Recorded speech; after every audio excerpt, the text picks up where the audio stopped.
Okay, we have a full moon coming up in Aries on the 1st of October, and it will be at 22:05 p.m. in London, UK, but you're 5 hours behind in USA, New York, and then in California, it's earlier, so in the day. So it's 8 hours from the UK. So do check the times that this is happening for you. With a full moon, when it occurs, what you want to look at is if it's hitting any of your personal planets. You also want to know what house it's falling in, which is really important. As you find out what house you're, through your own chart, you look at where Aries is in your chart, and Aries will be at 9 degrees. It will be full moon at 9 degrees. So you go to 9 degrees of Aries in your chart and you'll see what's happening. And then you look to see what it's aspecting. And if you need help with that, then I read charts and I look at natal charts and solar returns as well. So let's look at this Aries going on here. Aries moon is going to conjunct Chiron. So Chiron is to do with our wounding. It's where we're hypersensitive and the wound that we have. And this is the collective chart, but also this will again affect our own chart. So again, we look just deeper. When it's a full moon, the moon is opposite the sun. And when it's a new moon, the moon is on top of the sun in on an astrology chart. So moon in Aries there can be feelings of uncertainty, but at the same time, because of that, we can solve problems faster within an Aries. It's like we can have a natural ability because Aries is quite quick and pioneering and also can be rash as well. So we have to watch how we're using it. And we don't want to rush as if there is a deadline. We want to take things slowly and so that we can decide, and we want to proceed, be cautious, like don't jump into things and try and do things at a comfortable pace in your day-to-day life. It can be that there can be peace may seem like it's really boring with the moon in Aries. So you might want to feel like you want to cause trouble, but it's not really the time to do it with, not that any time is a good time to cause trouble, but we just want to be a bit more aware with what's going on. There's a lot of anxiety in society right now with all of the different rules being brought in, particularly in London, like there's all these strange rules being brought in and more lockdowns and God knows what's going on. And we're being challenged, that's for sure. So Mars is also, that day is, it's retrograde in Aries. And we've also got Lilith, which is to do with the rage in us, underlying our sense of feeling that we're being, again, ruled and we don't want to be ruled. So again, that's a close conjunction with Mars. So there's a lot of activity here with the wounding, and the sun is shining the light on this for us. There's an opposition you can see there. So what we need to do is to make sure that we, don't get into a temper about things. And if we do, we just need to step back and, just step back. Don't jump into things when you're frustrated, because frustrations often, when we feel frustrated in the moment, if we take a moment and we step back, then we don't, go and cause chaos somewhere in our lives where we don't need it. We don't need it right now. We need to be at peace with this Mars going retrograde. We need to find more stability. You can also feel a bit like we can feel right now that there's a battle, with our emotions, because we don't know which way we're going with the way things are going. And also we can feel that there's enemies out there, and we can feel that. But the really strange thing is, for all of us, like even when it comes to, I'm not political at all, but when we look at the whole idea of, politicians running the world, really the people choose, we choose, but we expect politicians, as an example, to, have the magic cure and the magic pill for our situations. But as we're going through this time, we're going through huge individuation, which means through COVID, where we've been able to begin to look at ourselves, and we begin beginning to evolve our original traumas and wounding. And clearly it's not the same for everybody. Some people are probably having an okay time through this. Depends on our resources and what our setup is in life. It's going to be different for everybody. Some people are locked down on their own, and some people have been doing it with families. So every single person on earth is experiencing this situation in a different way. So we just need to make sure that also that we're, you know, because we've got Aries is the opposite to Libra, and Libra is about others, it's about relationships. So the polarity here is that to think about others, you know, we want to look at the other side of things with the sun in Libra. We want to be fair with other people. We don't want to just be, you know, wanting it our way, like a child would want. Like, I'm not saying Aries is a child, but that childlikeness of, I'm a pioneer and I'm going to climb that mountain and I'm going to have what I want. You know, we've got to consider other people. And generally that's what we need to be doing. And I've been reading a book recently. It's called, I can't remember the name of it. I'll put the link below, but it's basically dispelling the selfishness in the world that we live in. And it's very deep in us, in our makeup of humanity, that, you know, there's a lot of selfishness. So selfishness is not just, you know, where we're not thinking of other people. It runs really, really deep. It's patriarchy, it's rules and regulations that aren't natural, not natural law. And a lot of laws make people suffer or don't allow people to self-actualize and do the things that they love to do. And it can be simple for people. Some people just want to be creative, but then they haven't got the resources to do that all the time.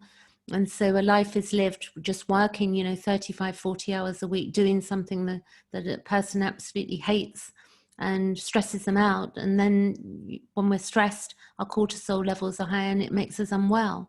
When we're doing something that we love to do and we're putting energy into something beautiful that's, it doesn't, you know, the beauty is different for everyone, but if we're doing something that we just love, then it means that our body's more relaxed and we're more in alignment with the truth of who we are.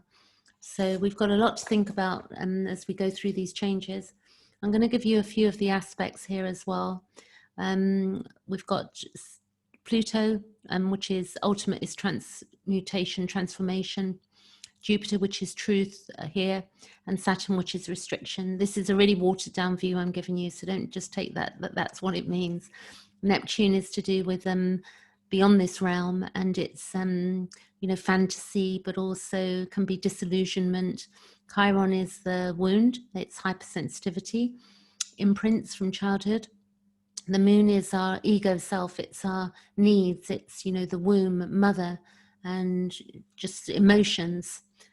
And ruled by Cancer, the moon is ruled by the sign of, you know, they go together. The moon is Cancer as well, and what it means is that, you know, we need safety, and also the moon rules the 4th house in astrology.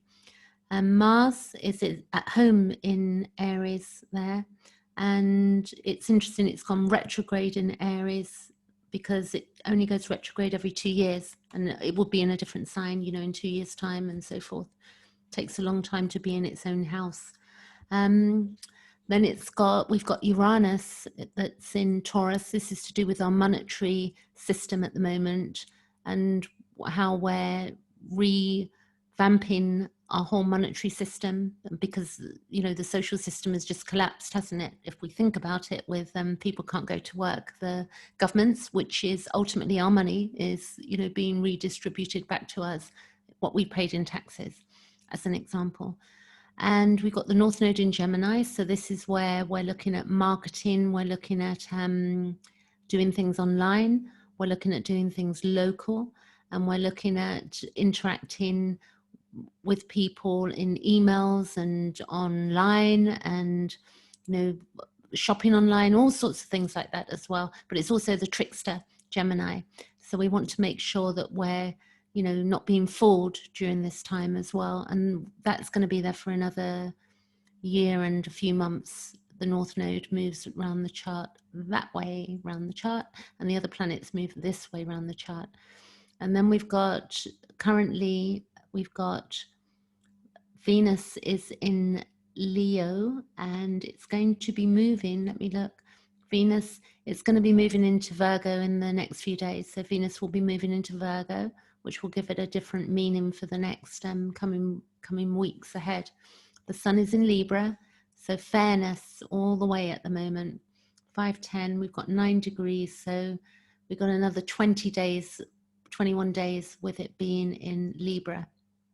Then we've got Mercury is in Scorpio, and Mercury is going to be going retrograde shortly, sometime this month, and then it will stay there for a while. It'll be 3 weeks, it'll go retrograde, and then it will go back into Libra, and then it will move back into Scorpio again. I can't recall the dates off the top of my head. And the South Node in Sagittarius, so that's to do with spirituality and higher learning and the past. The South Node is the past, and it's what we're trying to integrate. And also we've got Pluto's going to go direct on the 4th of October, I believe. Yes, it is 4th of October, I believe. And it's retrograde. We've got Saturn's just gone direct in the last 24 hours. Thank God. I'm really pleased that's gone direct. I feel it. It feels like a nice movement and maturity. And then we've got, and the point was that over the last 5 months, we've been doing that work. We've been doing the work to mature. And now we've got to deal with rules, but we can also make our own rules as well and live life in a way we want. And also retrograde is Chiron, retrograde is Neptune, and retrograde we have Uranus, and that will go direct at the end of the year. And Mars is retrograde for 10 weeks when it goes retrograde. So I think we're in our 2nd week, and we've got another 8.5 weeks, I believe, of that being retrograde. It will go back to 15 degrees, Mars, and then it will go all the way forward. So in Aries, and by January, it will move into Taurus. So we've got the sun opposing the moon. That's the full moon. This is the full moon chart, 1st of October. We've got the sun squaring Jupiter. Sun square Jupiter will be, I think that's just there. And applying, actually, that's applying. Let me see. Yeah. And then we got the moon square Jupiter. That will be also applying to that, because it's, when I say applying, the orb is, it's 9 degrees. So it means it's going forward. And once it goes forward, as this goes forward, it basically gets closer, then it becomes an absolute square. And squares are tension. And Mercury is opposing Uranus at the moment. You can see here, and that will be also on the full, this is the day of the full moon. And Venus is trining Mars. So we got Venus, our needs, trine to Mars. So that's quite a nice aspect. Venus trine to Mars.